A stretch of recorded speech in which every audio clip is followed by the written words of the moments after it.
Nick Jr. is just for me. Hello there, Brian the Fanboy here, and today I will be talking about Nick Jr. Now, when I was very little, I think back when I was around 3 or 4, Nick Jr. was very different than what it is today. You see, back then there weren't a lot of educational shows on the block.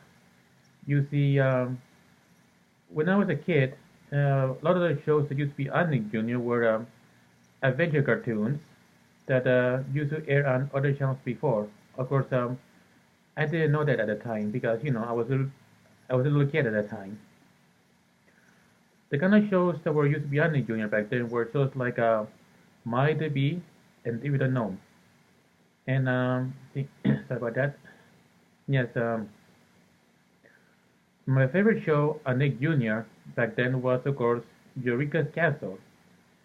And the reason it was my favorite show there it was because it was puppets. And as a kid, I would watch anything with puppets on them. And my favorite character on the show was, of course, Magella the Dragon. As a matter of fact, I met the guy who played Magellan at a convention a few years ago. And here's the thing: the guy who used to play Magellan also played Bear from Bear in the Big House. I should have noticed that when I saw the show. At least I should have noticed the voices, but as a kid, I didn't pay attention to such things. Another show that I remember watching on Nick Jr. was, of course, The Lullabies. And it was the first anime that I ever saw. Of course, back then, I didn't know cartoons like that were called anime. I just thought it was another cartoon.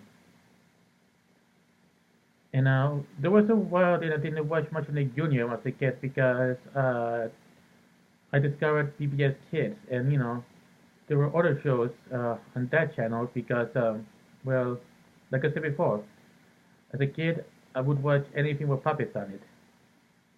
But I think there was at least 1 year of watching more PBS Kids in the Junior. It wouldn't be until I went to my family moved to Medford where I started watching more of Nick Jr. again, especially with the new shows that were coming out on time because for a while they've been showing the same shows and yeah the same shows and stuff as well until we get shows like Little Bear, Rupert, Allegra's Window, and Gullah Gullah Island.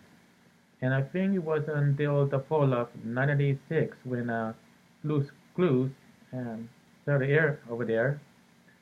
And I think that's when Nick Jr. is started to go to the educational part of things. And then more shows like Dora the Explorer and other shows like that started to appear. So I guess in a way, it has become more babyish than it was when I was a kid. But I understand because for for small children, there are certain shows that can all be for small children, to be educational with it, and I understand that. Although I think it's sad that they will never experience, the kind of enjoyment of watching cartoons for, just for the entertainment of it. No education about anything like stuff like that, but still, I understand why they did that.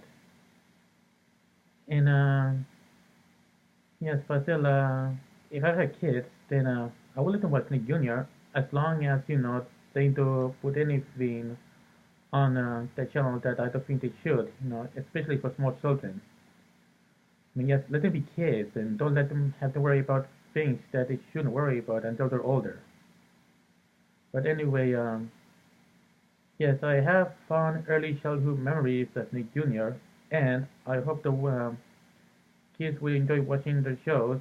And as well, even though I don't watch it anymore, I am, oh God, I do pay attention to what's going on, and you know, I find catch up with what kids like. So if I have children, let them know what they like since I was a kid. So I remember the stuff I like, and I will also